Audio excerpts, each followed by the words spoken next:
公国民主共和国宣布，因第16届伊波拉疫情已经连续42天，拢无阁出现病例啊，表示讲这疫情是已经会当算是收煞。另外，这古巴嘛证实讲，最近这几个月因为天狗热加屈公病咧拖，已经有33人破病来死亡。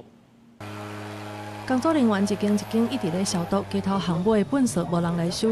古巴官方证实，这几个月以来，炭疱蠓的疾病影响全国尚无1/3的人口。 De los 33 fallecidos por arbovirosis, 12 corresponden al diagnóstico de dengue y de ellos 7 son menores de 18 años y 21 corresponden a chikungunya y de ellos 14 son menores de 18 años. 天狗类甲屈公病已经伫古巴咧流行，对这个家己被害岛国来讲，死亡病例甲疫情降袂落来，互人真烦恼。古巴的医疗体系因为严重的经济危机强要崩盘，国内普遍欠食食、燃料甲药品。 Llevo con el virus un mes y 21 días y lo que me preocupa es eso mismo que voy a virar para atrás.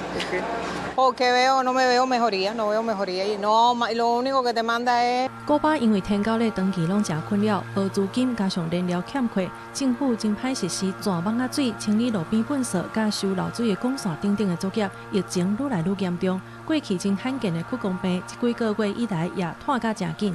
公国民主共和国12月初1宣布，国内第16届伊波拉病毒疫情正式结束。 Scientifique et opérationnel qui atteste que la chaîne de transmission du virus a été rompue. 这届疫情是对9月初4开始为卡塞省逼出来，通报64个病例，45个人死亡。世界卫生组织派112个专家去协助，送超过150吨的医疗物资甲设备，保护医疗人员甲当地社区。也头一届启用会当快速搭起来的对病患友善的临时传染病治疗中心、传染病治疗模组。